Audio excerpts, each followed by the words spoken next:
Ողջույն սիրելի հայրենակիցներ, եթերում Նոյան Տապանն է։ Եվ այժմ մենք զրուցելու ենք Հայաստանի Հանրապետության նախկին ֆինանսների նախարար, Հայաստանի Պետական տնտեսագիտական համալսարանի ֆինանսների ամբիոնի վարիչ պարոն Լևոն Բարխուդարյանի հետ։ Ողջույն պարոն Բարխուդարյան, շատ շնորհակալ եմ, որ այսօր մեզ հետ եք։ Շնորհակալություն հրավերի համար։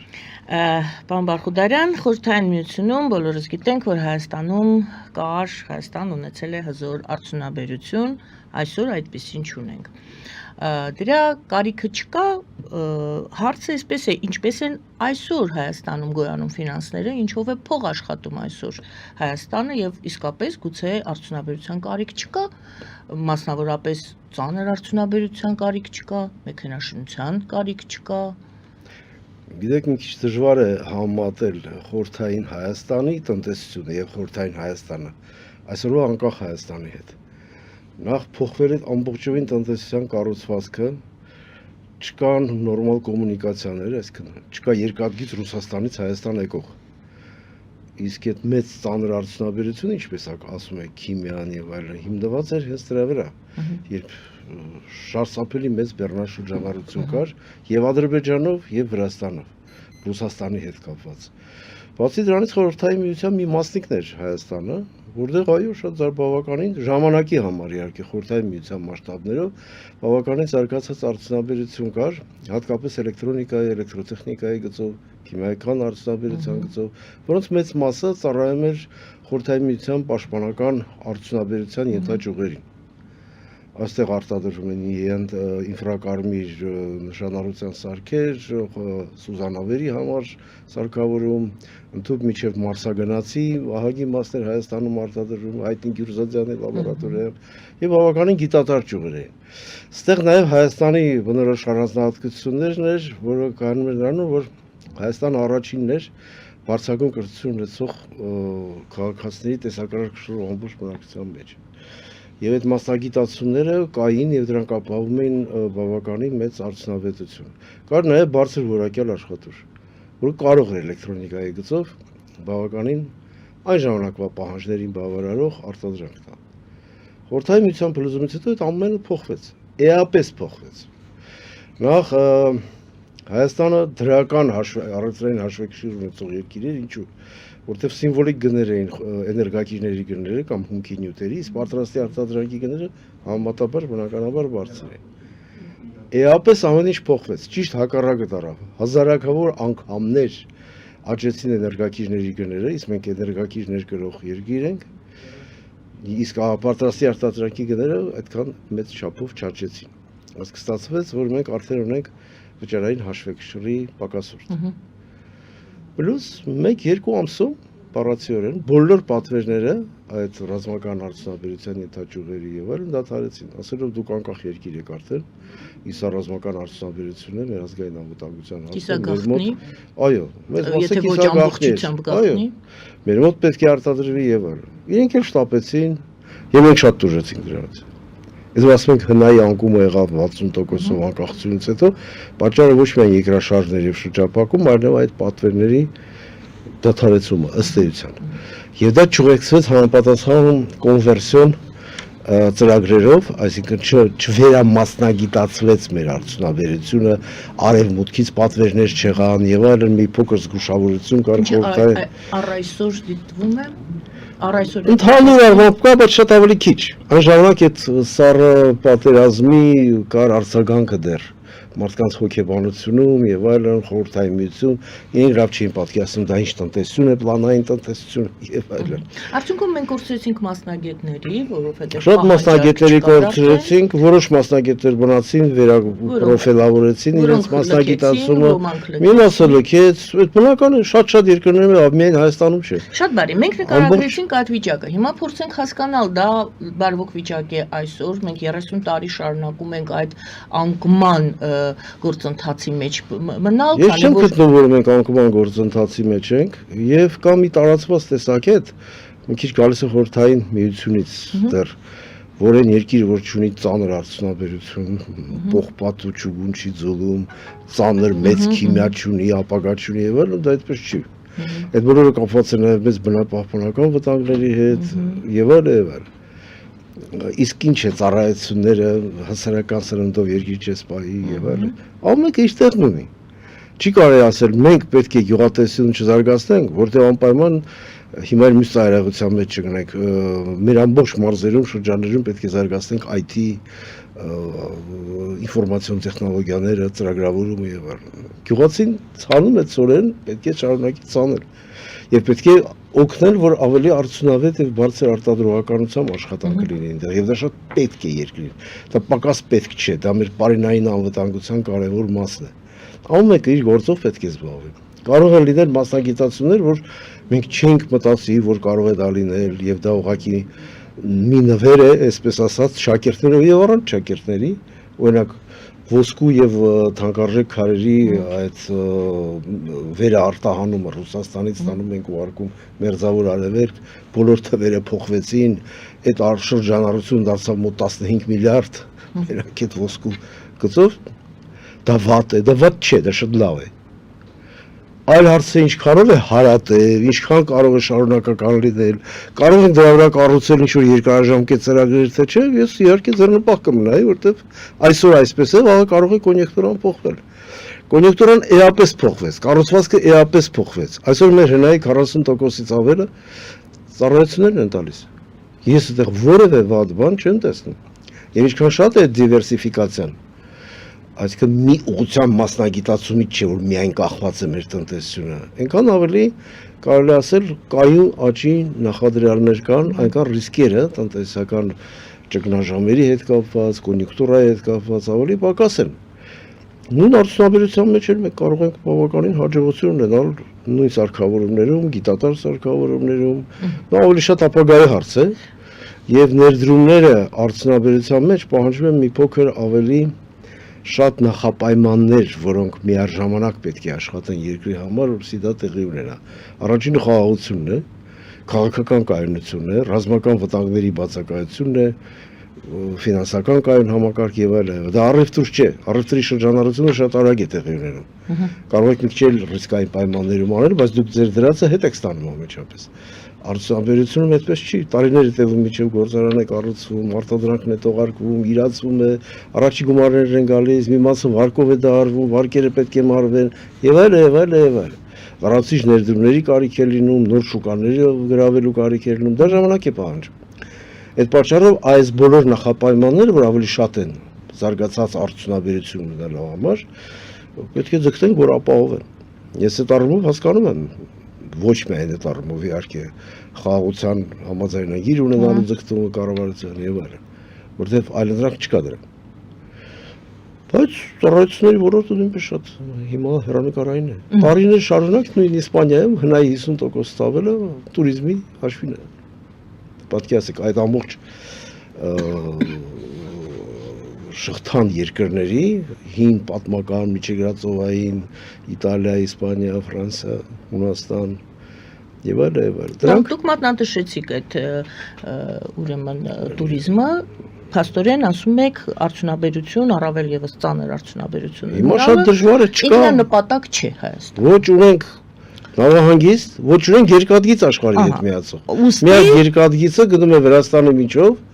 եւ օգտագործում ենք Վրաստանի նավահանգիստը։ Ոստի ասում եք կարող ենք անգամ միայն ծառայություններով եւ ոչ միայն դուք գյուղատնտեսություններ նշեցիք։ Շինարարությունը շատ լուրջ է, շատերը ասում են դա փուչիկ է, դրսից փողեր են գալիս, որ իրենց համար տաներ անեն, շատ լավ է որ գալիս են։ Դա բերում է մի ամբողջ ոլորտի բավականին մեծ տեմպերով աճի։ Տեսեք շինարարության բոլորս կարող ենք անզեն աչքով տեսնել, թե շինարարության աճի տեմպերը որքան բարձր են, օրինակ։ Եվ դա շատ լավ է։ Դրես վատ բան չեմ տեսնում։ Ինչպես եք տեսնում, եկեք բացենք, հա, որովհետև շատ հակասական են կարծիքները, հենց նույն այդ շինարարության հետ կապված։ Եվ վերադառնանք իմ առաջին հարցին, ֆինանսներ, ոնց ենք փող աշխատում Հայաստանում, կամ ոնց է հենց Հայաստանը ինչպես է փող աշխատում եւ ինչպես N-ը փող աշխատում Հայաստանում։ Տարբեր ձևերով արտահանելով մեր արտադրանքը, որի մի մասը գյուղատնտեսական արտադրանք է, գյուղատնտեսական արտադրանքի վերամշակումից, սննդի արդյունաբերության արտադրանք է, ծխախոտ, ալկոհոլային խմիչքներ, չգիտեմ մուրաբարներ, չրեր եւ այլն եւ այլն եւ այլն։ Ինչ որ հնարավոր է։ Մի մասը ներսում է սպառվում, երկրի ներսում, Եվ զարգանում է նաև որոշ տեմպերով նույն հագուստեղենի արտադրությունը եւ այլն, հիմնված նաև թուրքական տեքստիլի վրա, որը ներմուծում բավականին էժան եւ որակով Թուրքիայից անուղակի ձևերով, այսպես ասած, բաց սահման չունենք Թուրքիայի հետ, բայց դա փաստ է։ Նաև գիտատար ուղղություններով, IT ոլորտում համակարգչային գիտելիքների գիտություն եւ արտադրանքի նաեւ շնորհիվ այդպիսի բավականին մեծ աճեր կան, շատ տպավորիչ աճ է туриզմում եւ մենք էլի շատ տեղ ունենք այդ ենթակառուցվածքներում ներդրումներ անելու, զարգացնելու եւ շատ ավելի տուրիստ ունենալու։ Այ մեր հարևան Վրաստանի օրինակը ակնհայտ էր։ Սահակաշվիլիի ժամանակ ամբողջ ենթակառուցվածքներում միլիարդներ ներդրվեցին տուրիստական ենթակառուցվածքները զարգացնելու։ Եվ արդյունքը երկար սպասել չտվեց իրեն։ Վրաստանում տուրիստների թիվը էապես աճեց, իհարկե այդտեղ տրանզիտ էլ կար, իհարկե Հայաստանից եկող գնացողներ էլ կային, բայց եթե մաքուր տուրիզմ հաշվենք, մի քանի անգամ ավել է, քան Հայաստանում։ Իհարկե նրանք ծով էլ ունեն, մի ավելի հարմար կոմունիկացիաներ եւ այլն, Թուրքիայի հետ սահմանն է բաց։ Այսուհանդերձ մենք էլ կարող ենք շատ մեծ աճ ունենալ։ Միտումը դուք դրական եք գնահատում։ Միտումը ընդհանրորեն դրական է, բայց ես էլ մեր քաղաքացիների շատերի նման անհամբեր եմ, ուզում եմ, տեսնում եմ, որ պոտենցիալ կա շատ մեծ, եւ ուզում եմ շատ ավելի մեծ ներդրումներ լինեն Հայաստանում, շատ ավելի երկարաժամկետ։ Տեսնենք, նախկինում ավելի շատ էր խանգարում որոշ տեղական իշխանությունների կամ իշխանիկների պահվածքը, բիզնեսին խանգարում էին, միանգամից ասում են, բա մենք ինչ ունենք դրանից եւ այլն, հիմա դա էապես պակասել է, առնվազն էապես պակասել է, դա շատ դրական է։ Կան ներդրումներ, լինում են, հենց նույն туриզմի գծով մարդիկ իրենք են ներդրումներ անում արդեն։ Կտեսնեք փոքր հյուրանոցներ մարզերում, կտեսնեք բարելավում նաև կոմունիկացիաների։ Կառավարությունը այդ առումով դրական գործ արեց, բավականին շատ գումար ներդրված ճանապարհաշինության մեր եւ ճանապարհների բարեկարգման համար, դա եւ կարեւոր է туриզմի համար, եւ նույն գյուղատնտեսական մթերքը մթերելու, մատչելիությունը հեռավոր մարզերի ավելի մեծացնելու եւ դա դառնում է արդեն բավականին շահաբեր ունենալ այդ բիզնեսը տարբեր մարզերում։ Եվ շատ այլ ուղղություններ, գիտեք, շատ դժվար է ասել, հաշվարկել, կանխորոշել, որոշել, ներդրումներ անել, որ հենց մենք միայն առաջ ունեինք պոլիվինիլ ացետատ նավթաքիմիայի վրա հիմնված, այն նավթաքիմիան հիմնված էր Սումգայիթի, Բաքվի այդ նավթի վրա, բնական է, հիմա դա չկա եւ երկար տարիներ չի լինելու։ Եվ իգուցե փառք ասա, որտեղ դա նաեւ որոշակի էկոլոգիական վտանգների հետ էր կապված։ Բայց հատկապես գիտատար ճյուղերը ես շատ կողմ կլինեի, որ բավականին զարգանա։ Գիտությունը, կոնստրուկտորային միտքը ընդհանուր ստեղծագործ պոտենցիալը Հայաստանի շատ մեծ էր, նույն խորհրդային միությունում, եթե այսպես նայենք, եւ տալիս էր շատ մեծ արդյունքներ։ Այդ ուղղությամբ նույնպես պետք է աշխատենք։ Սա շատ կարևոր է զարգացնել նաեւ նույն համալսարանական գիտությունը։ Գիտությունը պետք է ավելի լավ, ավելի ուղղորդված, ավելի բարձր տեմպերով ֆինանսավորվի եւ ամենակարևորը պետք է ստեղծենք մշտական նայուն կապեր մասնավորապես օրինակ Եվրոմեսյան երկրների նույն բարձրագույն ոլորտում, գիտության ոլորտում մեր համալսարանը օրինակ կապեր է ստեղծում եւ բավականին ակտիվ ձևով եվրոպական համալսարանների հետ եւ օգտվում ենք, այո, եւ փոխանակում Erasmus ծրագրից ենք օգտվում, հիմա շուտով կսկսենք հուսով եմ նաեւ համատեղ հետազոտական աշխատանքներ անել տարբեր համալսարանների հետ։ Մենք բացառություն չենք իհարկե, կա Երևանի պետական համալսարանը,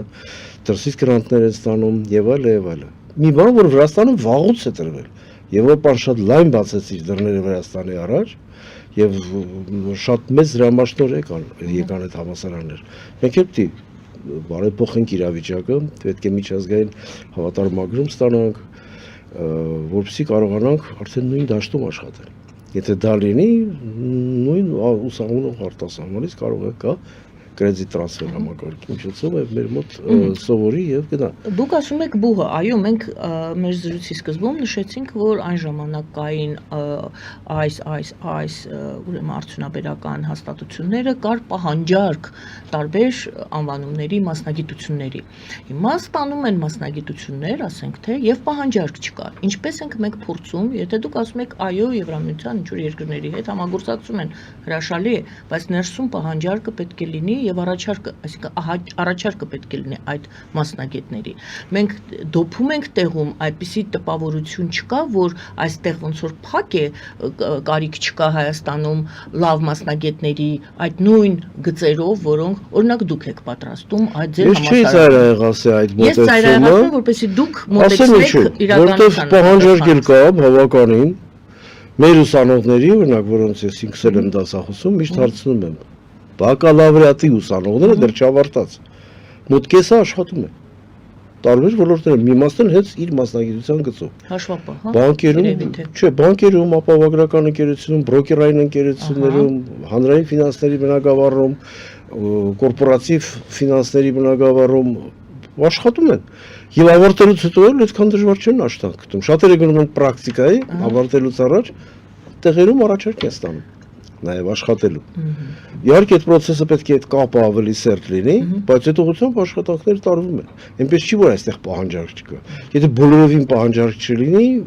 այդ որոշակի մասնագետները ուղղակի կփակվեն։ Եվ այդ վտանգները կա որոշակի ինժեներական մասնագետությունների գծով։ Քիմիան է փակվում, քիմիայի գծով, բիոլոգիան է փակվում, կենսաբանությունը։ Հո, շատ пассив է վիճակը, որտեղ իրենց աշխատելու հնարավորությունները շատ չեն։ Բայց այդտեղ քաղաքականությունն է տարվում, որպեսզի այդ դպրոցները, այդ լավագույն ավանդույթները, նույն կենսաբանության մեջ, ֆիզիկայում, մաթեմատիկայում, տեսական գիտություններում բացվում են դեպի ծառայությունների ոլորտ ավելի։ Տեսեք, դուք բանկը նշեցիք։ Դե ես նշեցի ֆինանսական հատվածը, դա ինքը հիմնականում ծառայություն է։ Այո, ծառայություն։ Արդյունաբերություն։ Դա եմ ասում, փաստորեն ավելի լայնացնում ենք եւ շեշտը դնում ենք ծառայություններին։ Ոչ մի վատ բան չկա, այդտեղ ամբողջ աշխարհն է գնում նաեւ այդ ուղղությամբ։ Շատ մեծ տեմպերով, արագ, նայեք կապիտալի շուկաները, բուրսաները, տեսեք թե ինչ շրջանառություններ ունեն։ Հիմա եկեք տեսնենք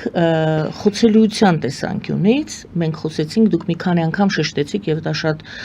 կարեւոր հանգամանք է, ես ձեզ հետ համամիտ եմ, խաղաղությունը եւ մեր հարևանը չի շտապում այդ խաղաղությունը այսպես հաստատել։ Ինչու ինչուներից մեկը հենց դա է, որպեսզի թույլ չտա, որպեսզի տնտեսությունը Հայաստանի քաղաքական մեկը դա կբերի ավելի արագացված տեմպերի զարգացման։ Ես շատ լավ հասկանում եմ, որ խաղաղության պայմանագիրը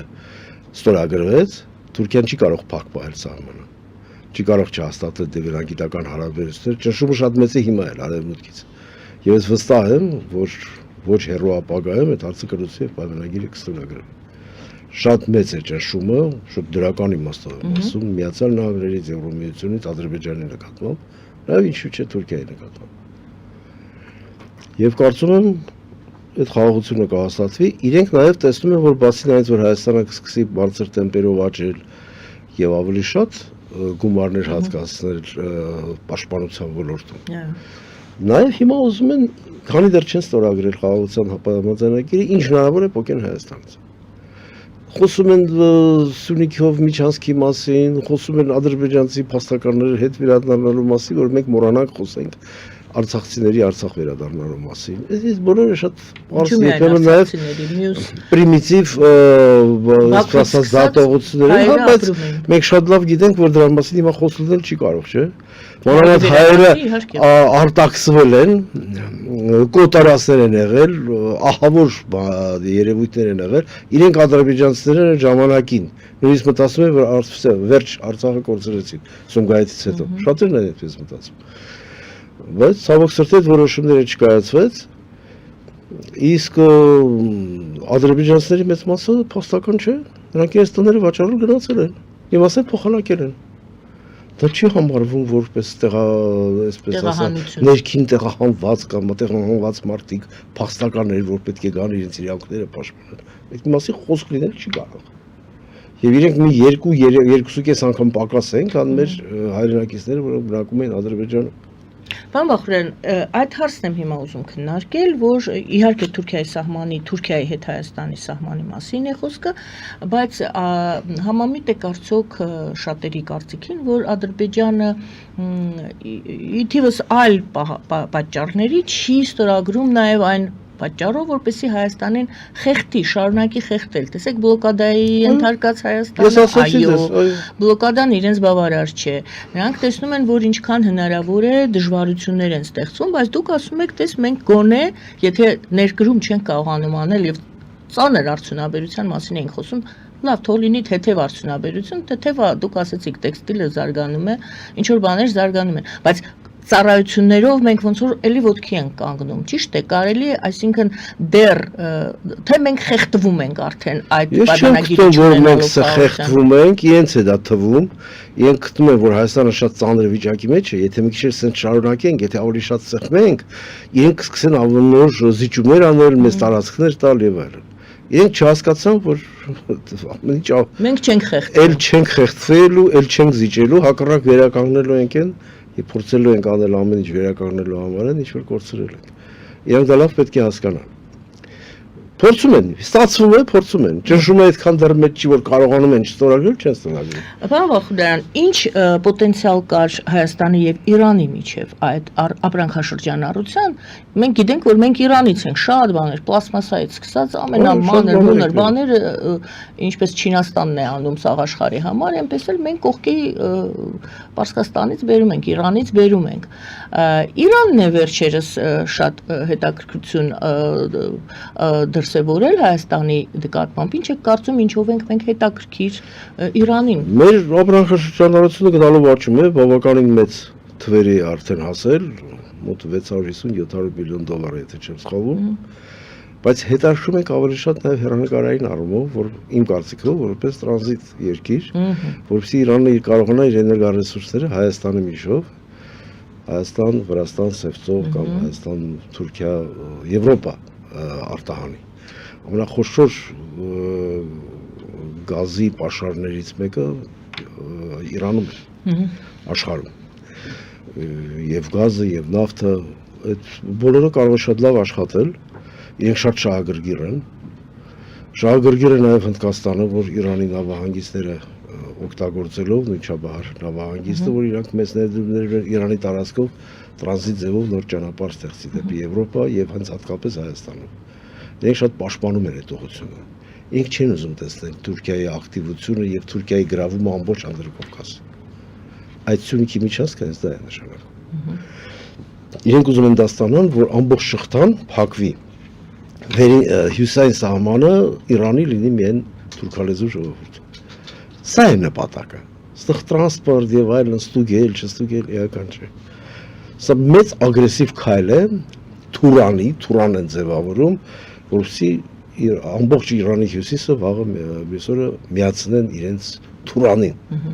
Շատ ագրեսիվ, ամբիցիոզ նպատակներ ունեն։ Բայց իրենք մոռանում են, որ եւ իրենց թվում է, որ թուրքալեզու շատ երկրներ գորգերը փռած իրենց են սպասում, դա այդպես չի։ Նույն Ղազախստանը իրեն է տեսնում որպես թուրքական երկրների առաջնորդ, ազդեցության տակ է նաեւ չինական քաղաքականության, որը երբեք չի ողջունի Թուրանի տարածումը դեպի արևելք, որտեղ ինքն էլ շահեր ունի։ Այդ մասին շատ չի հայտարարվում, բայց իրենք շատ զգուշ են այդ հարցով։ Եվ տեսեք ինչպիսի մենք ունենք փաստորեն գործընկերներ ակտիվ Իրանից մինչև Հնդկաստան, այդ մի ուղղություն, Եվրամիություն, Հյուսային Ամերիկա, Մերձավոր Արևելք, արաբական երկրների հետ շատ ակտիվ առևտուր է գնում նաև հիմա, ինչու՞ չէ, նույն Էմիրատների հետ եւ այլն։ Եվ դա նշանակում է, որ պոտենցիալը շատ մեծ է եւ իրենք շատ լավ հասկանում են, որ ճանապարհները բացվեն եւ խոչընդոտներ չլինեն, ինչպես օրինակ վերին Լարսում են լինում դեպի Ռուսաստան արտահանումների ժամանակ, ապա որոշ մասը ապրանքների կվերակողմնորոշվի դեպի Մերձավոր Արևելքի շուկաներ, այն ինչ որ գնում է հիմա ԱՊՀ-ն ու առաջ երթի Ռուսաստան։ Դա անխուսափելի է, կլինեն ներդրումներ այստեղ։ Աչքի առաջ ունենալով Մերձավոր Արևելքի կամ Թուրքիայի սահմանամեծ տարածքների մեջ շուկան։ Միլիոնավոր, տասնյակ միլիոնավոր մարդիկ են ապրում, չէ՞ դա։ Իսկ դա արդեն շուկա է շատ մոտ հեռավորության վրա։ Մին արաքսը պետք է անցնել եւ այդ շուկային հասնել։ Մենք չենք խոսում Եվրոմիության մասին։ Մենք ունենք մեր կվոտաները, մենք ունենք հնարավորություններ, կանդամակցենք Եվրոմիության, Մաքսային միությանը եւ այլն։ Այդտեղ կլինեն նոր հնարավորություններ։ Պակաս հնարավորություններ կլինեն Ռուսաստանի ԱՊՀ երկրների իմաստով, որտեղ երկու տարբեր մաքսային միությունների միաժամանակ անդամակցելը դժվար է կամ անհնարին։ Բայց դա բավականին երկար ժամանակ է պահանջում, մինչև կտեսնենք, որ կգան պահը, որ արդեն վերջնական պետք է որոշում կայացնենք։ Այժմ ազատ առիթ։ Երբ որ արդեն կդենգրվենք բավականին չափ Եվրոմիության շուկայում եւ այնտեղ տարիֆների բացակայությունը, մաքսային տորքերի տարիֆների բացակայությունը էական առաջընթաց կապահովի մեր արտահանումների, մեր առևտրաշրջանառության առումով։ Եկեք չհամեմատենք 550 միլիոնանոց եվրոպական շուկան անհամեմատ ավելի գնողունակ Ռուսաստանի շուկայի հետ։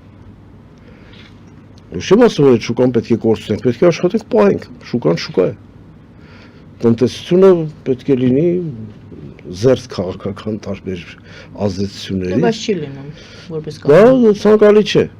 Եվ այդպիսի գործընկերների հետ հեռանկարային չէ տնտեսական հարաբերություններ պահելը։ Որոնք ամեն ինչ կապում են այդ քաղաքականության հետ, իրենց ազդեցության տարածման հետ, ինչի են բոլոր ուզում էներգակիրները, օրինակ Հայաստանով, Վրաստանով, այսպես տանել Եվրոպա, բայց ոչ Ռուսաստանով։ Կար չէ, բոլոր գազամուղները, նավթամուղները անցնում են, որտեղ Ռուսաստանը դա շահարկում էր, օգտագործում էր որպես ինչ-որ միջոց, ինչ-որ այլ բաներ ստանալու, քաղաքական երկխոսություն առաջ գնալու եւ այլ եւ այլ։ Նույնիսկ Թուրքիայի հետ էր։ Թուրքիան օգտագործեց լրիվ այդ հարավային հոսքերը կառուցել տվեց, իրենց համար ատոմակայան է կառուցել տվել եւ ասեց շնորհակալություն։ Ես չեմ կարծում, որ Թուրքիան շարունակի ինձ։ Այլ կերպ ասած, դուք ասում եք այդ ԵԱՏՄ-ի մասին էր խոսքը եւ Եվրամիության, դա այդպես մեխանիկորեն չի արվում, այստեղ անջատես, այնտեղ միանաս։ Այստեղ պետք է նախապատրաստական տարիների աշխատանք է պետք, այո, շատ ակտիվ աշխատանք։ Արդեն հողը պարարտ է, կարելի է արդեն տեղափոխել, նոր կարող է տեղափոխվել։ Ոչ թե հիմա այս պահի դրությամբ բայց ոչ ոք այդ մասին չի խոսում, որ հենց հիմա պետք է անեն, որովհետև կան ծայրահեղ կարծիքներ, որ ասում են անհապաղ պետք է այնտեղ բոլոր կապերը խզել, իսկ ԵԱՏՄ-ն դա ճիշտ է միայն Ռուսաստանը չի այնտեղ, բայց դիտարկվում է որպես Ռուսաստան հիմնական այսպես տնտեսական կապերը անմիջապես խզելը իմաստ չունի, ապագայում էլ իմաստ չունի, հենց միայն խզել դրա համար, որ ԵԱՏՄ է եւ այլ եւ այլ։ Բայց Եվրոպայությունները ասենք կարծիքներ չեն, որ տասնյակ տարիների աշխատանք է պետք, որպեսզի մենք կարողանանք որոշ ձևով մասնակի ինտեգրվել եվրոպական շուկային։ Տեսակ մի քանի տարում Վրաստանը շատ արագ ընդունեցին, որը ավելի շատ նաև քաղաքական տարբեր դիրքորոշումների պատճառով էր։ Հիմա տեսան արդյունքը ինչ եղավ։ Ես գտնում եմ եւ մենք միշտ ենք այդպես եղել, մենք նախապայմանները կատարել ենք, նոր ենք անդամակցել։ Ի տարբերություն շատ երկրների, այդ մեր հարևան Վրաստանը, որ անդամակցել են, բայց պայմանները դրել են, որ անդամակցելուց հետո որոշակի ժամկետով դա կարենք, ինչպես առևտրի համար կազմակերպություններն։ Եվ ես կարծում եմ շատ ռեալ է մի քանի տարում այդ բոլոր աշխատանքները անել։ Շատ աշխատանքներ կա անելու, բայց դե կառավարությունն պետք է այդ աշխատանքները անի շատ արագ։ Պետք է անի, դա այո։ Իմ կարծիքով դանդաղ է գնում։ Տեսնում եք, դանդաղ է գնում։ Դանդաղ է գնում եւ այդ ուղղությամբ պետք է բարձրաձայնել, պետք է քննարկումներ անել նույն ազգային ժողովում, նույն Եվրոմիության հետ ինտեգրման հանձնաժողով կա, պետք է անընդհատ հաշվետվություն պահանջի կառավարությունից եւ բարձրաձայնի այդ բոլորը։ Ստորագրել ենք ՍԵՊԱ-ն, ինչի չի կատարվում։ Հետո հաջորդ էտապն են գալիս։ Դա էլ պետք է կատարվի։ Հետո պիտի դառնանք անդամակցության տեխնացու եւ այլ եւ այլ։ Շուտ արագ հնարավոր է շատ բաներ անել։ Նույն վիզաների սահմանափակումները վերացնել եւ այլ եւ այլ։ Հասկանում եք, այդ ուղղությամբ պետք է առավոտից երեկո լարված աշխատանք։ Եթե պետք է լրացուցիչ կարող ուժերի ներգրավել կառավարություն կամ այլ տիպի ընկերություններ, որտեղ նաև դրամաշնորհներով տարբեր խորհրդատվական ծառայություններ կառավարության տրամադրվածությունը դեպի այդ ուղղություն։ Թե վախվորացություն եւ կա որոշ չափով կա այդ վախվորացությունը, դա իմ զգացողությունն եմ ասում, գուցե դա սուբյեկտիվ է։ Ձեր հենց սուբյեկտիվ զգացողություն։ Բայց ես չեմ տեսնում այն ագրեսիվ առաջընթացը լավ իմաստով, որը ես կակնկալեի եւ ոչ միայն ես։ Ինչով եք բացատրում դուք։ Ինքներդ ձեզ համար։ Ինչպես ընդունված է բառը ասել, բալանսավորման, քաղաքականություն, բյուրոկրատիա, ռուսներին դա դուրս չի գալիս, իրենք հակառակ պայմաններ են անում, ագրեսիվ կեցվածք են ընդունում։ Այդ պատճառով մենք կարող է ավելի շատ տուժենք, քան կշահեինք։ Տեսնենք ինչպես ենք անում, որ նայել լավ լինի, նայել լավ լինի, նայել լավ լինի, բայց երբեմն դա աշխատում է, իսկ երբեմն ոչ։ Հասկանում եք։ Մենք ասում ենք, այո, մենք գնում ենք դեպի Եվրոմիության շուկա, դա մեզ ձեռ է տալիս։ Ասում այդ դեպքում մոռացեք ԵԱՏՄ-ի մասին։ Երբ որ կգնանք եւ դրա տեղը գա, մենք ընտրություն կկատարենք։ Վերջ։ Իսկ դուք ինչ չեք օգտվում Հայաստանին ունենալով Եվրասիական տնտեսական միությունը, շատ ավելի քան Հայաստան։ Տեսեք հələ մի հատ միայն այդ մի ապրանքախումբը ասացի, ոսկերչական իր թանկարժեք մետաղերը, ոսկի ահռելի չափերի շրջանառություն կա։ Ահռելի։ Ռուսաստանը 7 միլիարդից ավելի մենակ այդ մի ուղղությամբ է արտանում։ Ավելի շատ քան մնացած բոլոր ապրանքները։ Այդու նաև այդ գազը, նավթը, վառելիք եւ այլն։ Ինչի մասն է խոսքը։ Ով է շահում։ Նախ եւ առաջ Ռուսաստանը։ Հայաստանն էլ է շահում, որտեղ ավելի թանկ է վաճառում եւ որոշակի ավելացված արժեք Հայաստանում մնում է, դրանից հարկերն են վճարվում, մարտիկներ են աշխատում։ Ված չի։ Բայց այնպես չի էլի, որ դա աշխարհի վերջն է եւ այլն եւ այլն։ 7 միլիարդի ստանում ենք, մոտ 8 միլիարդի վաճառում։ Միլիարդ 8 միլիարդի մեջ ծախսերել կա որ պիտի փոխհատուցել, բայց կա նաև եկամուտ չէ։ Շատ լավ է, բայց ուրիշ ուղղություններով էլ կա եկամուտ, չէ։ Մենք էլ ենք, չէ, ավելացված արժեք ստեղծում շատ տարբեր մեր ամբողջ տնտեսությունում եւ այլն, շատ դրամաշնորհներ ենք ստանում, ահավասիկ Եվրոմիության դրամաշնորհը եւ դրանք կշարունակվեն, եթե ճիշտ շահագրգիռ ուղղությամբ աշխատանքները տարվեն միջազգային դոնորների հետ, նույն Եվրոմիության հետ, Միացյալ Նահանգների հետ, երբ որ իրենք տեսնեն, որ մենք ճիշտ ուղղությամբ ենք գնում եւ այդ ուղղությամբ ռեալ քայլեր ենք անում եւ կա պատրաստակամություն շարունակելու դա, իրենք իհարկե կավելացնեն ֆինանսավորումը։ Հիմա մի քիչ անցումային չասեմ, բայց այդպես հաստատ շրջանցի խաղաղության պայմանագիր դեռ չկա, մյուս տարի ընտրություններ են մեր մոտ խորհրդարանական իրենք մտածում են տեսեն ինչպես է լինելու, պայքար է լինելու, որ տարբեր երկրներ պայքարում են, մի մասը սատարում են, մի մասը հակառակ իրենց մարդկանց են ուզում դնել։ Տես տեղերում բիզնեսը մի փոքր սպասում է, մի փոքր կանգնում է, մեծ ներդրումների մասն է խոսքը։ Փոքր ներդրումներ միշտ էլ կան։ Եվ այսպես նայում ենք, որ երկու կողմից շրջափակված ենք, նորմալ կոմունիկացիաներ չունենք, դեպի Եվրոպա նորմալ ճանապարհ չունենք, երկաթգիծ չունենք, այս պարագայում դրական աճ ունենալը հնայի ամբողջովին արևելքից եւ արևմուտքից շրջափակված լինելով դա վատ ցուցանիշ չէ։ Ես գտնում եմ, որ մի քանի տոկոսային կետով աճը կարող է ավելի բարձր լինել։ Եվ դուքսան պետք է աշխատենք, բայց դա ինքնըստինքյան արդեն վատ ցուցանիշ չէ։ Եվ արտասահմանյան տնտեսությունները, վերլուծաբանները եւ այլն դա լավ գիտեն։ Իրենք տեսնում են, որ Հայաստանը նորմալ է աշխատում։ Հայաստանը միշտ մարում է իր բոլոր տիպի պարտավորությունները միջազգային շուկաներում, երկրների առաջ, միջազգային կազմակերպությունների առաջ, ի տարբերություն շատ երկրների։ Երեք տեսնում են, որ այստեղ կայուն տեղ է եւ կարելի է այստեղ խարսխվել բիզնեսի առումով, կոմունիկացիաների առումով եւ այլն։ Իսկ դա կարևոր առավելություն։ Պարոն Բախուդարյան, դուք ինվեստիցիաների ներդրումների մասին եք խոսում, շատ անգամներ բարձրանում է օրենսդրական կարգավորումների հարցը։ Ձեր կարծիքով Հայաստանում օրենսդրականորեն պաշտպանված է ներդրողի բոլոր շահերը, թե մենք ունենք դեռ լիքը բացեր, լիքը շրջանցող։ Բնական ինչ-որ բացեր կլինեն, բայց ընդհանուր առմամբ պաշտպանված է։ Կան շատ համաձայնագրեր տարբեր երկրների հետ, որոնցից կարևորը օրինակ ներդրումների խրախուսումն ու պաշտպանությունն է, փոխադարձ երկու երկրների միջև։ Կարևոր շրջանակային համաձայնագրերից է կրկնակի հարկման բացառումը, կրկնակի հարկման բացառման համաձայնագիրը, ներդրումների պաշտպանության եւ խրախուսման համաձայնագիրը եւ այլն։ Կան այդպիսի համաձայնագրեր եւ ընդհանուր առմամբ աշխատում են մեծ բողոքներ, ես չեմ լսել։ Դրական է գնալ։ Առաջ եղել են դեպքեր, երբ խոշոր բիզնես է եկել եւ իսկույն գնացել Հայաստանից։ Բնական ինչի համար։ Կոռուպցիոն ռիսկեր կան, ամբողջովին չեմ վերացնել, բայց իհապես պակասել են։ Մոնոպոլիաները իհապես պակասել են։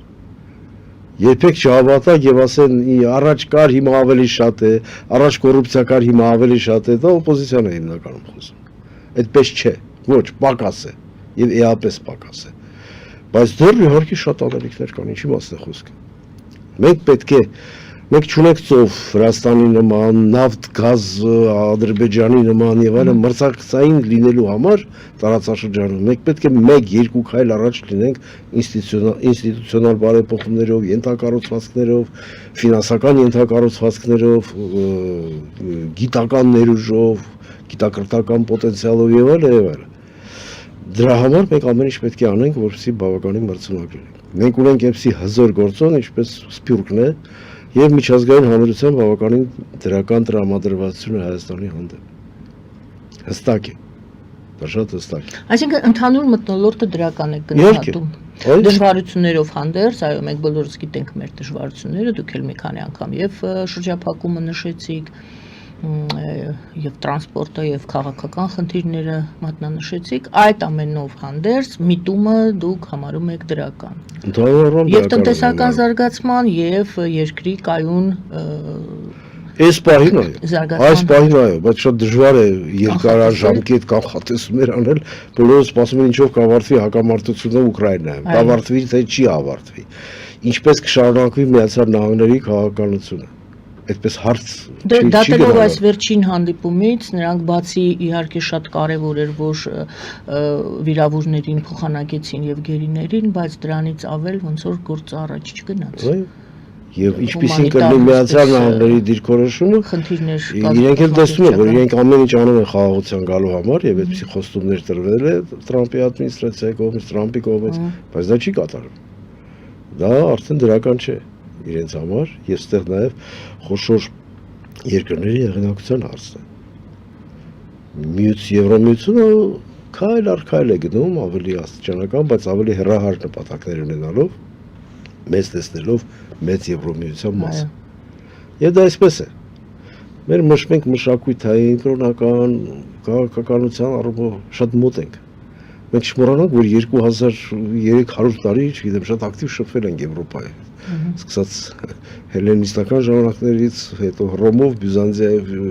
մեր օրերով ուղղակի 100-150 տարի եղել ենք Ռուսաստանի կազմում կամ երկաթյա վարակույրն է եղել։ Ես հիմա գալիս եմ հավաքեր արևելյան Եվրոպայի համալսարանների ներկայացուցիչների Կիպրոսում եւ այդ հանդիպման ժամանակ ասաց ինչքան մենք ավելի շատ ընդհանրություններ ունենք, ինչքան ընդհանուր խնդիրներ ունենք, ընդհանուր նպատակներ ունենք, մարդկայինորեն նաեւ ինչքան ավելի մոտ ենք միմյանց։ Եվ իրենք են դա ընդունում։ Անկախության առաջի տարիներին դա չէր։ Այդ սառը պատերազմի ժառանգությունը կար։ Դե հետո մեզ դիտարկում են որպես Ռուսաստանի կներեք կցող։ Այդպես էին դիտարկում։ Ռուսաստան անգամ ասում էին, որտեղ եք ասում ենք Հայաստանը, ասում են Դա էապես փոխվել է, ոչ միայն Հայաստանի նկատմամբ, որոշ այլ երկրների նկատմամբ։ Մերձբալտիկան ուղիղ Եվրոպա։ Եվ դիտվում է, եւ դիտվել է Եվրոպա, եւ այլը։ Մեզ նույն ձևով է նայում եւ շատ ջերմ, ընդգծված ջերմ է նույն Հայաստանը։ Եվ զգում ես, որ սա մեծ ընտանիք է, որտեղ համատեղ ապրելը, աշխատելը, համագործակցելը բավականին խոստումնալից է։ Մենք կարող ենք նաև լավ կապող կամուրջ լինել արևմուտքի արևելքի միջև, հյուսիսի հարավի միջև։ Գուցե մենք ծույլ ենք, դանդաղաշարժ ենք։ Այո, դա կա, ցավոք սրտի։ Ես կուզենայի, որ ավելի ագրեսիվ լինենք, ավելի արագաշարժ լինենք, ավելի ստեղծագործ։ Այո։ Դե կարծում եմ, որ երբ որ նախադրյալներ ավելի շատ նախադրյալներ ստեղծվեն տնտեսական քաղաքական կայունության առումով, այդ տեմպերը կավելանան, որտեղ ներդրողները կավելանան եւ արդեն խոշոր նախագծերի մասին կսկսեն խոսել տարածաշրջանային իմաստով։ Շնորհակալ եմ, Գովազդ հայտարարենք եթերում, սիրելի հայրենակիցներ, ես տեսնում եմ զանգահարում եք նաեւ դուք, որպեսզի հարցեր ուղեք մեր այսօրվա հյուրին, անպայման սիրով ես կընդունեմ հեռախոսազանգերը Գովազդը եթերում։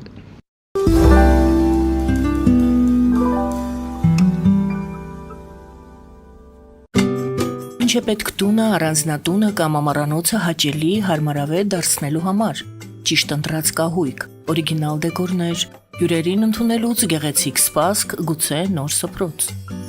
60-ից ավելի ճանաչված եվրոպական բրենդների ինքնատիպ, չկրկնվող եւ մատչելի ընտրանին Fortuna Home and Country House խանութ սրահում։ Նորավոճ սպասք եւ կահույք հորեկա բնագավառի համար, տեքստիլ, տնտեսական ապրանքներ, ամեն ինչ գեղեցիկ կյանքի համար։ Ընտրեք այն, ինչ վաղուց փնտրում էիք Fortuna Home and Country House-ում, ձեզ համար եւ որպես նվեր ձեր մտերիմների համար։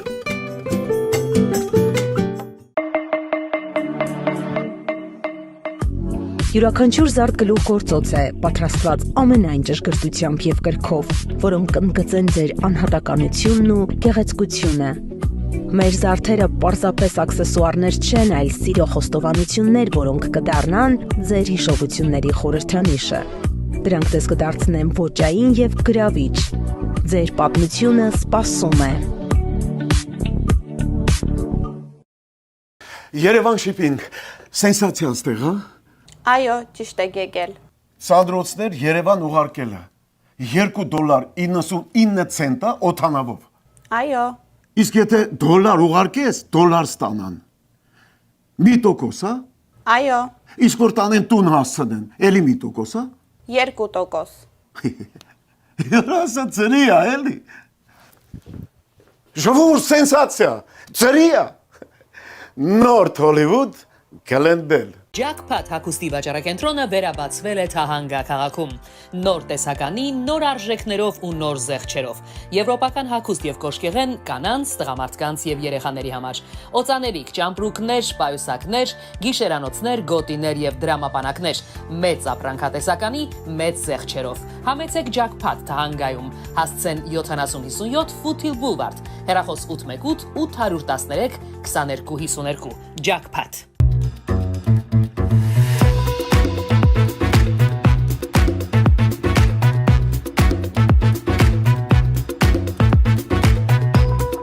Արարատ ռեստորան, ընտանեկան եւ ընկերական ժամանցի լավագույն հասցե, սիրված արտիստներ, հյուրընկալ մթնոլորտ, հարուստ ճաշացան, անմահական խորտիկներ, Արարատ ռեստորան, հասցեն անփոփոխ, սիրով սպասում ենք ձեզ։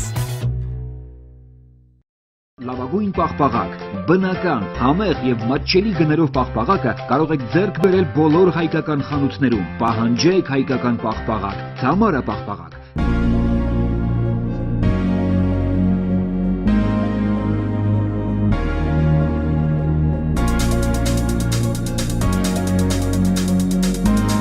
Տպագրեք ձեր գիրքը Նոյան տապան տպագրատանը, ինչպես նաև թերթեր, ամսագրեր, բուկլետներ եւ այլն։ Հասցեն քաղաք Երևան, Իսահակյան 28 առաջին հարկ։ Հեռախոս Հայաստանից +374 55 50 90 52, ԱՄՆ-ից 818 967 567։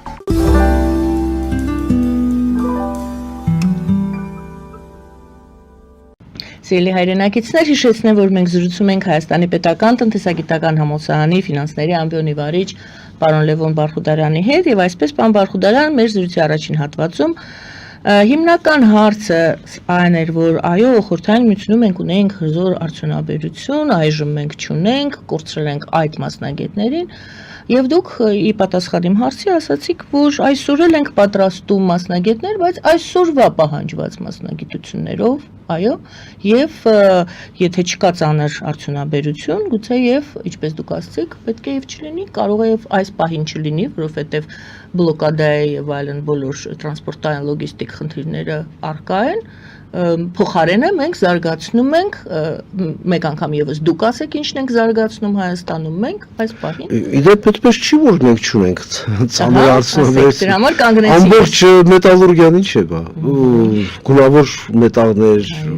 այդ բոլորը ծանր արդյունաբերության մաս է, որի մենք ունենք հանքերը, մենք դա շահագործում ենք, արտահանում ենք, իհարկե ցանկալի է, որպեսզի վերջնական արդյունք արտահանենք այստեղից եւ ոչ թե որոշ չափով վերամշակված, որը էլի բավականին շահավետ է մեզ համար։ Այս բոլորը կա, դա չի նշանակում, որ ամեն ճյուղ կամ ենթաճյուղ իր զարգացումը պայմանավորվում է համապատասխան ռեսուրսների առկայությամբ, համապատասխան տրանսպորտային հնարավորություններով եւ շատ այլ գործոններով։ Դուք համարում եք այսօրվա հնարավորություններով, մենք հնարավորությունների պարագայում մենք առավելագույնս կարողանում ենք անել։ Դրա ոչ 100%-ով, բայց հիմնականում կարողանում ենք, այսպես ասենք։ Դա ձեռնտու է եւ դա աշխատում է։ Չնայած այդ բոլոր խնդիրներին, լարված իրավիճակին, մոլիբդենել է արդյունահանվում, պղինձել, ոսկել եւ այդ բոլորը արտահանվում է եւ այդ բոլորը վաճառվում է, տնտեսությունը աշխատում է։ Կարելի է բերել շատ օրինակներ, հիմա վիճակագրական ամբողջ տվյալները մեր սեղանին չեն, բայց այդ բոլորը կարելի է մանրամասը դրանով անցնել եւ տեսնել գնահատականներ տալ։ Մի բան ակնհայտ է, որ երբ որ բացվի սահմանները եւ լինեն մերձավոր արևելքի Եվրոմիության շուկաները շատ ավելի բաց լինի, մենք իհարկե մեծ ավելի հնարավորություններ։ Շնորհակալ եմ։ Այո, լսում ենք ձեզ, բարև ձեզ։ Բարև ձեզ Տիկին Արաքելյան, բարև ձեզ պարոն Բարխուդարյան։ Բարև ձեզ։ Այսօր ես ձեզ կուզենայի հարցնել մի կարևոր պոտենցիալ օգուտի մասին կապված Եվրոպայի հետ ազատարևտրի ստորագրման, որն է Թուրքիայի սահմանի բացումը։ Ըստ որոշ վերլուծաբանների եւ կուզենայի իմանալ դուք համաձայն եք թե ոչ, որ եթե Եվրոպայի հետ մենք կնքենք ազատ արևտրի պայմանագիր, ինչը տեղի կունենա, եթե մենք հայտ ներկայացնենք Եվրոմիության եւ ստորագրենք այն ասոցիացիոն համաձայնագիրը, որը Սերժ Սարգսյանը մերժեց դեռ 13 թվականին,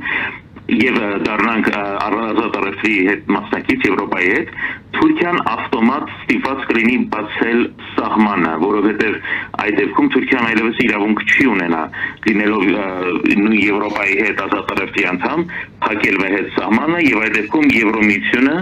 կստիպի կամ ավելի մոտիվացված կլինի ստիպել Թուրքիային բացել Հայաստանի հետ սահմանը։ Համաձայն եք այդ վերլուծության հետ։ Շնորհակալություն։ Ճիշտն ասած, շնորհակալություն հարցի համար, ես համոզված եմ, որ շատ ավելի շուտ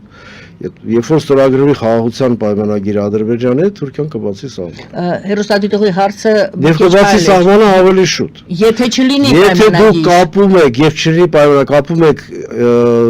անդամության տեխնացու լինել անդամակցելու Եվրոմիության ինքն էլ որպես այդ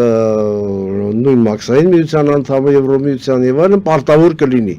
Հարցը այնքան էլ միանշանակ չի։ Տեսեք, ես ձեզ բերեմ մի օրինակ։ Երբ որ մենք անդամակցում ենք առևտրի համաշխարհային կազմակերպությանը, նույնպես կար այդ պարտավորությունը, որ բոլոր առևտրի համաշխարհային կազմակերպության անդամ երկրները պետք է բաց սահմաններ ունենան եւ չարգելակեն ազատ տեղաշարժը, ապրանքների ծառայությունների եւ այլն։ Այդ կետը Թուրքիան չստորագրեց։ Վերջի րոպեին բացառություն արեց այդ կետի, բացի այդ կետից մնացած կետերին միացավ։ Այսինքն ինքը չհետևեց այդ կանոնին։ Տեսեք, ստեղ էլ այդ պահանջը կար, բայց ինքը ծրրպահ մնաց, չմիացավ։ Նույն վտանգը կա այս դեպքում, թե ինչ չափով չեմ կարող ասել, այդ պետք է արդեն կոնկրետ նայել։ Միգուցե այո, իսկապես հնարավոր չլինի ստիպված լինի բացել եւ այլն։ Բայց ինձ համար դժվար է պատկերացնել, որ մենք դառնում ենք Եվրոմիության անդամության տեխնացու, այդ բոլորը կա, բայց ոչ մի խնդիր լուծված չի Ադրբեջանի հետ, խաղաղություն չկա եւ այլն։ Հնարավոր է նաև այդ տարբերակ։ Մենք չենք կարող բարձրացնել ցանկացած զարգացման սցենար տարբերակ։ Այդ բaragայում ես էլ հուսով եմ, որ Թուրքիան կբացի սահմանը եւ իհարկե ճնշումը անհամեմատ ավելի մեծ կլինի Թուրքիայի վրա։ Այստեղ հաջորդ հարցն է, որը այս հարցից է բխում, եթե բացվեց, այնուամենայնիվ բացվեց, պատրաստ ենք մենք արդյոք, որովհետև այստեղ էլ են կարծիքները, այսպես իրարամերժ կարծիքներ, մենք պատրաստ չենք, մենք կհեղեղվենք, մենք կկործանվի մեր տնտեսությունը, էքսպանսիա կլինի եւ տնտեսական էքսպանսիա, որը կշարունակվի եւ կդառնա հետագայում եւ քաղաքական էքսպանսիա։ Այսօր էլ առևտրաշրջանառությունը Թուրքիայի հետ ոչ պաշտոնական բավականին մեծ է, որտեղից ենք մենք ներկրում մանդարինները, նարինջները եւ այլ շատ նույն եւ շատ ուրիշ ապրանքներ, ինչը էքսպանսիայի ենթարկեցին։ Դրանք այդ ապրանքները չեն աճում ստեղ, այդ մթերքները ընդեղից ենք բերում։ Կարող ենք ուրիշ տեղից բերել, բայց իրենք ավելի հարմար։ Եվ ոչ միայն մթերք ապրանք։ Գնային առաջարկ եւ շատ ապրանքներ մեր ամբողջ կարի արտադրությունը հագուստի նաեւ թուրքական տեքստիլի վրա չէ հիմնված։ Ինչի մասն է խոսքը, ինչ է գրավեցին։ Դրա շնորհիվ մենք կարողացանք, բայց մենք բերում ենք բավականին շատ։ Այնպես չի որ եթե բացվի կբերենք 5 անգամ ավելի շատ։ Ինչ պետք է անի Հայաստանը։ Հայաստանը մի բան պետք է անի, այդ ձեր ասած էքսպանսիայի կանխարգելման համար, որպեսզի ստուգող մարմինների վերահսկողությունը ուժեղացվի եւ ըստ պատշաճի կատարվի։ Նույն սննդային անվտանգությունը։ Եթե ասում ենք որ լոլիկը այդ հայտնի պատմությունը թուրքական լոլիկի եղել են ամբողջ Վրաստանը եւ այլն, որը հիմնականում ճիշտ է, որպեսզի դա չլինի, պետք է այդ նույն սննդի անվտանգության տեսչությունը սահմանին ստուգի, եթե կա քիմիա, ամբողջ ապրանքանակը պետք է հետ վերադարձվի եւ նմուշարումը պետք է արվի յուրաքանչյուր ապրանքանակից։ Իրենք կտեսնեն, որ արդեն բացառություն չի կարող լինել։ Իսկ եթե դա նատուրալ է լրիվ օրգանիկ է, ասած աճեցված, դա չի կարող այդքան էժան գին ունենալ։ Եթե այդ երկուսը համընկնեն, ինչպես ես արդեն ասել եմ ձեր հաղորդումներից մեկում, ավելի նպատակահարմար է տեխնոլոգիան գնել այդ դեպքում, եւ Հայաստանը տեխնոլոգիա է վաճառում։ Մյուս հարցն էլ ներքին արտադրողի պաշտպանություն, այո։ Այո, կա, բայց այդ ներկրումը հիմա էլ կա։ Ներքին արտադրողները, բայց սահմանին իրենք վճարում են մաքսեր, սահմանին վճարում են հարկեր, ձևակերպումներ, դրան ավելանում է տրանսպորտային ծախսերը, այդ բոլորը նաև խոսում է դրա մասին, որ մեր պաշտպանող, մեր արտադրողը ունի որոշակի պաշտպանություն։ Հաջորդ հարցը, այո, բարև ձեզ, լսում ենք ձեզ, այո, ալո։ Այո, բարև ձեզ։ Բարև ձեզ, լսում Եմ ենք։ ասել, ինչի համար են մեզ միշտ դիմադրում։ Իրանք ասեն, որ մեր թուրքերը պետք է հետ կան Հայաստան ապրեն։ Հələ տեսեք կան Հայաստան։ Ինչ պայմաններով են ուզում որ իրանք թուրքերը ապրեն, որոնք կամավոր գնացել են այդ երկրից, իսկ մերոնք ինքնաբար երկրից արդեն գիտեք ինչ ձևով հետ են եկել։ Դրանով մենք տեսնենք ինչ պայմաններ են իրանք ուզում, ինչ վայրերում են ուզում որ իրանք թուրքերը ապրեն, մենք իմանանք ինչ է կատարվում, այդ խաղը մենք սկսենք։ Միշտ իրանք են սկսում, մենք դիմադրում ենք։ Շնորհակալություն։ Ինչ կարող ենք Իմ պատասխանել։ կարծիքով, այստեղ հակառակն է, իրենք դա ասում են պաշտպանվելու համար, որտեվ էթնիկ զտումը որ տեղի ունեցավ Արցախում եւ 120,000 ժողովուրդ տեղահանվեց իրենց հայրենիքից, իրենց տներից, իրենք հիմա փորձում են այդ գործոնով մի տեսակ դեմ առնեն այն երևույթի, որ այդ հայերը պետք է գնան եւ իրենց հայրենիքում ապրեն եւ դա իրենք պետք է իրենց պաշտպանված գան։ Եվ մենք շատ հեռու չենք դրան հասնելուց, որտեղ միջազգային հանրությունը պատրաստ է այդպիսի որոշում ընդունելու եւ բերելու միջազգային խաղաղապահ ուժեր Արցախ։ Ժամանակին այդ հարցը դրվեց ՄԱԿ-ի անվտանգության խորհրդում, երբ որ պատերազմն էր։ Մենք գիտենք ինչպես եղավ, որ այդ հարցը չանցավ անվտանգության խորհրդում ՄԱԿ-ի։ Որպես հումանիտար ճգնաժամ ՄԱԿ-ի խաղաղապահները պետք է մտնեին եւ շրջափակեին պաշտպանեին Արցախը։ Բայց ցավոք սրտի Ռուսաստանի խնդրանքով Չինաստանը դեմ քվեարկեց։ Բարի մեկ զանգել ընդունենք եւ արդեն ավարտում ենք հաղորդումը, այո, լսում ենք ձեզ, բարև ձեզ։ Այո։ Հեռուստադիտողը հեռացել էր եւ այսպես պարոն Բարխուդարյան հիմնական խոսույթը վերջին շրջանում դա այն է, որ կարծես թե մոտենում է պահը, որ հայ-թուրքական սահմանը կարող է բացվել, շատ են խոսում այդ սահմանը բացելու վտանգների, հիմնականում խոսում են վտանգների մասին եւ առավելությունների մասին ավելի ցածրաձայն են խոսում,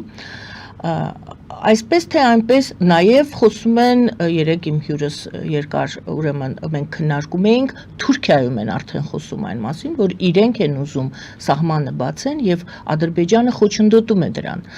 Թուրքիայում վերլուծություններ են տպագրվում ոչ մեկտեղ, այսինքն արդեն տարածված կարծիք է սա, որ խաղաղության պայմանագիրը Ադրբեջանը չի կնքում ոչ միայն այդ սահմանադրությունը, դա ասում է պատրվակ է, հիմնականում ասում են նրանք, չեն ուզում հայ-թուրքական սահմանը բացվի, որովհետև եթե բացվեց, Թուրքիան նորից դառնում է ուժեղ տարածաշրջանում, իսկ հիմա Ադրբեջանն է տարածաշրջանում, այսպես տրամադրություն եւ մթնոլորտ ստեղծողը։ Ադրբեջանը ոչ մի մթնոլորտ էլ չի ստեղծում, Ադրբեջանը շատ ցանկանում է լինել այդպեսին, բայց դա չի կարող մրցակցել Թուրքիայի հետ։ Եվ արդեն զգացվում է նույնիսկ պաշտոնական հայտարարությունների ժամանակ, որ Թուրքիան բավականին նյարդայնանում է Ադրբեջանի այդ պահվածքից, հիշեք Էրդողանի մի քանի հայտարարություններ այն մասին, որ իրենք են պատերազմում հաղթել Արցախյան պատերազմում վերջի եւ ոչ թե ադրբեջանցիները եւ այլն, որը ցավոք սրտի համապատասխանում է իրականությանը, բայց դա հատուկ ասվում է, որովհետեւ Ալիևը իմանա իր տեղը եւ շատ առաջ չանցնի շատ հարցերով։ Այդ պատճառով Թուրքիան ուզում է ինքը լինել առաջնորդ ամբողջ թուրքական աշխարհի,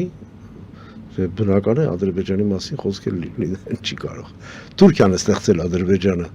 բոլշևիկների հետ միասին։ Այդպիսի երկիր չկար, այդպիսի ազգ չկար։ 18 թվականին իրենք ստեղծեցին։ Հիմա ստացվում է, որ Թուրքիան, թե Էրդողանը ուզում է, որ խաղաղության պայմանագիր կնքվի, Ալիևը չի կնքում։ Այդպես է ստացվում։ Ավելի հակված է իհարկե, իսկ Ալիևը ոչ։ Թուրքիան ունենա նաև լավ հեռանկարներ, որտեղ տնտեսական առումով սահմանները կբացվեն, կարողանա ներդրումներ անել եւ այլն եւ այլն։ կարող են օգտագործել տարածքը տրանզիտի համար, պետք է շատ նորմալ նայել այդ հարցերին։ Ալիևը ավելի ներվային է այդ հարցերում, ավելի նյարդային է, այստեղ իր իշխանության հարցերն էլ կա, եթե պայմանագիրը կնքվեց, ավարտվեց, ինքը պետք է պատասխան տա շատ հարցերի, շատ սխալների դեպից։ Հիմա ինքը պաշտպանվում է նրանով, որ պատերազմական իրավիճակի տեսնում եք ինչ հաջողություններ ունեմ, միած սպասեք լավ գնանք էլի առաջ էլի բաներ պիտի վերցնենք, մի խանգարեք եւ այլն։ Այդ բոլոր բաները վերանում են։ Եվ իհարկե Թուրքիայի դերը ավելի կմեծանա, թե տնտեսական, թե քաղաքական առումով եւ այլն։ Եվ ամենակարևորը արևմուտքի դերը։ Իսկ Ալիևի նկատմամբ վերաբերմունքը տարբեր է, տարբեր երկրներում, այդպես չի։ Շնորհակալ եմ այսօրվա զրույցին։ Շնորհակալություն։ Շնորհակալություն սիրելի հայրենակիցներ, պարոն Լևոն Բարխուդարյանի հետ էինք զրուցում Հայաստանի Հանրապետության նախկին ֆինանսների նախարար, Հայաստանի Պետական տնտեսագիտական համալսարանի ֆինանսական ամբիոնի, ֆինանսներ ամբիոնի վարիչ։ Զրույցը վարում էր Գայանե Առաքելյանը։